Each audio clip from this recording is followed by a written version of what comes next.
رب العالمین والصلاة والسلام علی محمد وآلہ واصحابہ اجمعین، اما بعد۔ 5واں پارہ ہمارے سامنے ہے۔ اللہ رب العزت نے اس میں بہت سارے احکامات ارشاد فرمائے ہیں، اور ایک بات اللہ نے ارشاد فرمائی، یرید اللہ ان یخفف عنکم وخلق الانسان ضعیفا۔ اللہ تعالیٰ تمہارے ساتھ معاملات میں بڑی نرمی کرنا چاہتا ہے، چیزوں کو بہت ہلکا کر کے پیش کرتا ہے، جو چیزیں مسائل میں بہت کم کر دیتا ہے، رعایت کرتا ہے تمہارے ساتھ، کیونکہ اللہ جانتا ہے کہ انسان بڑا کمزور ہے۔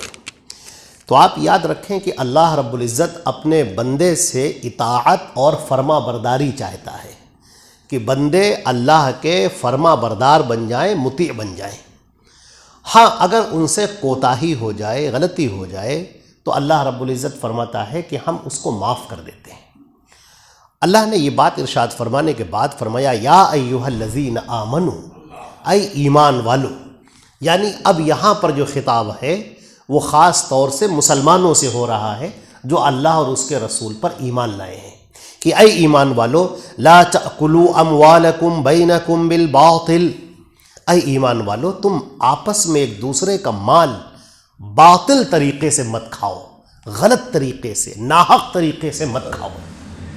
اللہ رب العزت نے یہ بات ارشاد فرمائی کہ ایک مومن میں اور ایک کافر میں اس کی زندگی کے اندر فرق دکھنا چاہیے۔ ایک مومن کی زندگی جو اللہ اور اس کے رسول پر ایمان لایا ہو، اور ایک کافر کی زندگی جو اللہ اور رسول کو نہیں مانتا ہے، ان دونوں کی زندگی میں ایک فرق نمایاں ہونا چاہیے۔ ایک مومن کی زندگی خیر خواہی کی زندگی ہے، دوسروں کے کام آنے کی زندگی ہے، دوسروں کو دھوکہ نہ دینا، دوسروں کے ساتھ فراڈ نہ کرنا، دوسرے سے جھوٹ نہ بولنا، ان سب پر مبنی ہوتی ہے۔ اس کا کردار نہایت پاک، صاف، شفاف، ستھرا، نکھرا ہوتا ہے۔ ایک مومن کی زندگی اور ایک کافر کی زندگی، کافر کو تو پیسہ ملے چاہے جہاں سے ملے، حرام ہے، حلال ہے، کہیں سے اسے ملنا چاہیے۔ اللہ تعالیٰ فرماتا ہے کہ نہیں، ہم تمہاری آزمائش کر رہے ہیں، ہم یہ دیکھیں گے کہ نہیں، مومن کی زندگی الگ ہونی چاہیے، وہ تھوڑا سا ایک الگ ہٹ کر ہونا چاہیے، اس کی زندگی ایسی ہو کہ لوگ کہیں کہ یہ تو اعلیٰ درجے کے اخلاق پر فائز ہے۔ فرمایا کہ ہاں، تم تجارت کرو آپس میں، اور ایک اور بات، وَلَا تَقْتُلُوا أَنفُسَكُمْ، آپس میں ایک دوسرے کو قتل مت کرو۔ قتل کر دینا، ایک دوسرے کو غصے میں آ کر، شیطان مردود انسان کے رگوں میں دوڑتا ہے اور اس کے بعد اسے آمادہ کرتا ہے، چھوٹی چھوٹی بات پر، ذرا سی بات پر اس کے اندر غصہ پیدا کرتا ہے، ایسا غصہ پیدا کرتا ہے کہ وہ سامنے والے کو ختم کرنے کے در پہ ہو جاتا ہے۔ اس کے ذہن کے اندر شیطان یہ ڈالتا ہے کہ آگے بڑھو اور اس کو قتل کر دو، اس کو مٹا دو، اس کو ختم کر دو، وہ یہ چاہتا ہے۔ تو شیطان مردود تمہیں یہ آمادہ کرتا ہے تاکہ تم جہنم میں جانے والے بن جاؤ۔ اللہ تعالیٰ تمہیں سمجھا رہا ہے، اللہ تعالیٰ تمہیں نصیحت کرتا ہے کہ خبردار، اپنے غصے کو قابو میں لاؤ، اپنے غصے کو کنٹرول میں رکھو۔ اللہ کے نبی صلی اللہ علیہ وسلم نے دیکھا، ایک شخص کو دیکھا کہ وہ غصے میں تھا، اس کا چہرہ سرخ تھا اور گردن کی رگیں پھولی جا رہی تھیں۔ اللہ کے نبی صلی اللہ علیہ وسلم نے فرمایا کہ میں ایک ایسا کلمہ جانتا ہوں کہ اگر یہ پڑھ لے تو اس کا یہ سارا غصہ بھاگ جائے گا۔ وہ کیا ہے؟ اعوذ باللہ من الشیطان الرجیم۔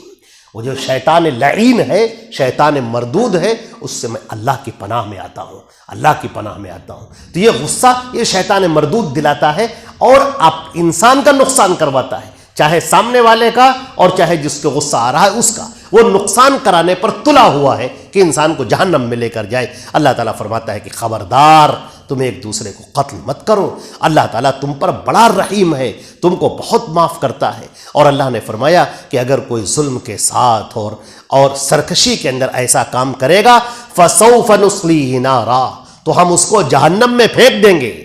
وَكَانَ ذَلِكَ عَلَى اللَّهِ يَسِيرًا، اور اللہ کے اوپر یہ سب بہت آسان ہے۔ اللہ نے جنت بنائی ہے اور جہنم بھی بنائی ہے۔ جنت مومنوں کے لیے، فرما برداروں کے لیے ہے، اور مجرموں کے لیے، ان گناہ کرنے والوں کے لیے، جرائم کرنے والوں کے لیے وہ جہنم کی آگ ہے جو دھڑک رہی ہے۔ اللہ نے فرمایا، ان تجتنبوا کبائر ما تنہون عنہ نکفر عنکم سیئاتکم، اگر تم بڑے گناہوں سے بچو، اپنے آپ کو بچاؤ گناہ کبیرہ سے، جو بڑے گناہ ہیں، گناہ کبیرہ سے اگر تم اپنے آپ کو بچاؤ تو ہم تمہارے چھوٹے موٹے گناہوں کو ایسے ہی معاف کر دیں گے۔ تم نے معافی بھی نہیں مانگی، ہم نے ایسے ہی معاف کر دیا، بشرطے کہ تم بڑے گناہوں سے اپنے آپ کو بچاؤ۔ شراب پینا ہے، جوا کھیلنا ہے، کسی کا قتل کر دینا ہے، سود کھانا ہے، ماں باپ کے حقوق کو پامال کرنا ہے، اور سب سے بڑا ظلم تو شرک کرنا ہے۔ تو جو بڑے گناہ ہیں ان گناہوں سے اپنے آپ کو روک لو، اپنے آپ کو بچا لو، تو تمہارے چھوٹے موٹے گناہوں کو اللہ ایسے ہی معاف کر دے گا۔ اللہ تعالیٰ فرماتا ہے وَنُدْخِلْكُمْ مُدْخَلًا کریما، ہم تم کو ایک بہت عمدہ اور باعزت جگہ میں داخل کریں گے۔ اسی طریقے سے اللہ رب العزت نے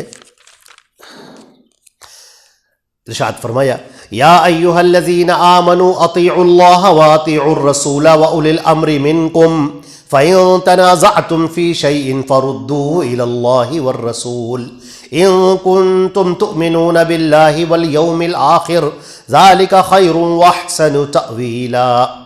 اے ایمان والو، اللہ کی اور اس کے رسول کی اطاعت کرو، اور جو تم پر نگراں ہے، جو تمہارے حاکم ہیں، ان کی بات مانو۔ یہاں پر تین باتیں، اللہ کی اطاعت کرو، اس کے رسول کی اطاعت کرو، اور جو تمہارے اوپر اولو الامر ہیں، جو تمہارے ذمہ دار ہیں، حاکم ہیں، ان کی اطاعت کرو۔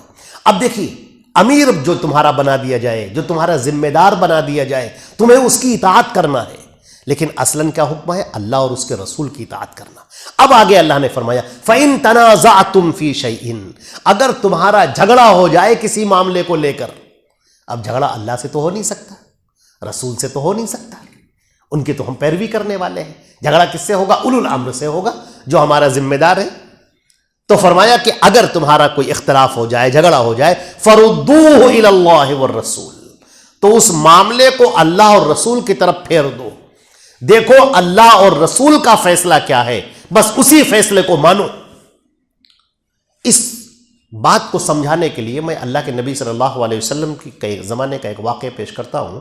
اللہ کے نبی صلی اللہ علیہ وسلم نے کچھ لوگوں کو، کچھ ایک جماعت کو روانہ کیا، ایک ٹکڑی کو روانہ کیا، فوج کو، چھوٹی سی، اور وہ ایک شخص کو اس پر ذمہ دار بنایا۔ وہ صاحب جن کو امیر بنایا گیا تھا وہ تھوڑا غصے والے تھے۔ اب ایک مرتبہ ہوا یہ کہ آپس میں کچھ کہا سنی ہو گئی ان لوگوں میں، تو انہوں نے کہا لوگوں سے کہ لکڑیاں جلاؤ۔ لوگوں نے لکڑیاں لے کر آئی، اس میں آگ جلایا، آگ روشن ہو گئی۔ اب وہ جو امیر ہیں انہوں نے کہا چلو اس کے اندر کود پڑو سب۔ کچھ لوگوں نے، اب آپس میں ڈرے لوگوں نے کہا کہ آگ میں کود، کچھ نے کہا بھائی امیر کا فیصلہ ہے تو کود پڑنا چاہیے۔ لوگوں نے کہا کہ کیا بات کرتے ہو، ارے ہم جہنم سے بچنے کے لیے ہی تو اللہ کے نبی صلی اللہ علیہ وسلم کی ہم نے اطاعت قبول کی ہے، ہم مسلمان ہوئے تاکہ جہنم سے بچ جائے، اور یہ زندگی میں ہم کو آگ میں ڈالے دے رہا ہے، لہٰذا ہم اس کی بات نہیں مانیں گے۔ لہذا انہوں نے بات نہیں مانی۔ اب جب یہ معاملہ ختم، خیر ان کا بھی غصہ تھوڑی دیر بعد ٹھنڈا ہو گیا، وہ بھی پچھتائے۔ اب معاملہ اللہ کے نبی صلی اللہ علیہ وسلم کے پاس پہنچا، اور انہوں نے کہا کہ اے اللہ کے نبی، ہم سے غلطی یہ ہو گئی کہ ہمارے امیر نے ہم کو یہ حکم دیا لیکن ہم نے نہیں مانا، کچھ غلطی تو نہیں ہو گئی، ہم نے غلط تو نہیں کیا؟ تو آپ نے فرمایا کہ اگر تم لوگ اس آگ میں کود جاتے تو پھر کبھی اس آگ سے باہر نہ آتے، ہمیشہ اسی میں پڑے رہتے۔ یہ کیا ہے؟ ہمیشہ کے لیے جہنم، خودکشی کرنا ہے، یہ خودکشی کرنا ہوا۔ لہٰذا تمہارے امیر کی اطاعت اللہ اور رسول کے خلاف بات میں نہیں مانی جائے گی، کوئی بھی بڑے سے بڑا شخص ہو جائے۔ اللہ کے نبی نے ایک اصول بیان کر دیا، لا طاعت لمخلوق فی معصیت الخالق، کسی مخلوق کی اطاعت نہیں کی جائے گی اللہ کو ناراض کر کے۔ اللہ کی ناراضگی وہ سب پر مقدم رکھی جائے، اللہ ناراض نہ ہونے پائے، پوری دنیا ناراض ہو جائے کوئی فرق نہیں پڑتا۔ لہٰذا اس بات کا خیال رکھو۔ اور فرمایا فَلَا وَرَبِّكَ لَا يُؤْمِنُونَ حَتَّى يُحَكِّمُوكَ فِي مَا شَجَرَ بَيْنَهُمْ، اللہ کی قسم، تمہارے رب کی قسم، وہ لوگ ایمان والے ہو نہیں سکتے جب تک کہ آپس کے اختلافات میں تم کو اپنا حکم نہ بنا لے، اپنا فیصلہ کرنے والا فیصل اگر تم کو نہ بنا لے، اس وقت تک وہ مومن نہیں ہو سکتے۔ یعنی نبی کا ہی فیصلہ آخری فیصلہ ہے، اللہ کے نبی کا جو فیصلہ ہوگا اس فیصلے کے اوپر پھر کوئی فیصلہ نہیں۔ کیوں؟ اس لیے کہ نبی کا فیصلہ تو اللہ کا فیصلہ ہے، نبی اپنی مرضی سے کوئی بات تھوڑی کہتے ہیں، وما ينطق عن الهوى ان هو الا وحی یوحى، نبی اپنی طرف سے کوئی بات تھوڑی کہتے ہیں، وہ تو اللہ کی اتاری ہوئی وحی ہوتی ہے۔ تو نبی کی بات کا انکار کرنا اللہ کی بات کا انکار کرنا ہے، لہٰذا تم نبی کی بات کا انکار نہیں کر سکتے۔ نبی کی بات کا انکار کرنا اگر کر دیا تو وہ مومن نہیں رہا، تمہارا ایمان باقی نہیں رہا۔ اگر اللہ کے رسول کچھ کہیں اور تم کچھ اور کرو تو پھر تمہارا ایمان باقی ہی نہیں رہا، تم مومن ہی نہیں ہو۔ اللہ رب العزت ہم کو اور آپ کو سب کو محفوظ رکھے۔ ایک یہاں پر ایک منافقین کا تذکرہ کیا گیا ہے۔ اللہ رب العزت نے فرمایا کہ ان المنافقین یخادعون اللہ، یہ جو منافقین ہیں یہ اللہ کو دھوکہ دے رہے ہیں، وہو خادعوہم، یہ دھوکہ نہیں دے رہے ہیں، یہ خود ہی دھوکے میں پڑے ہوئے ہیں، اللہ رب العزت ان کو دھوکہ دے رہا ہے۔ وَإِذَا قَامُوا إِلَى الصَّلَاةِ قَامُوا كُسَالَىٰ، جب یہ نماز کے لیے آتے ہیں، کھڑے ہوتے ہیں تو بڑی کاہلی کے ساتھ آتے ہیں، ان کا دل نہیں کرتا، زبردستی آتے ہیں کہ کیا لوگ کیا کہیں گے۔ اور ایک مومن تو نماز کی طرف اس تیزی سے رغبت کرتا ہے، تیزی سے دوڑتا ہے اللہ سے ملاقات کے لیے، اللہ کے سامنے کھڑا ہونے کے لیے، اللہ کی شان کو بیان کرنے کے لیے، وہ تو بےتاب رہتا ہے۔ لہٰذا ایک مومن کے لیے نماز تو اس کی روح ہے، اس کی زندگی ہے، وہ لپک کر آتا ہے، اور ایک منافق کے لیے یہ نماز بڑی سخت ہو جاتی ہے۔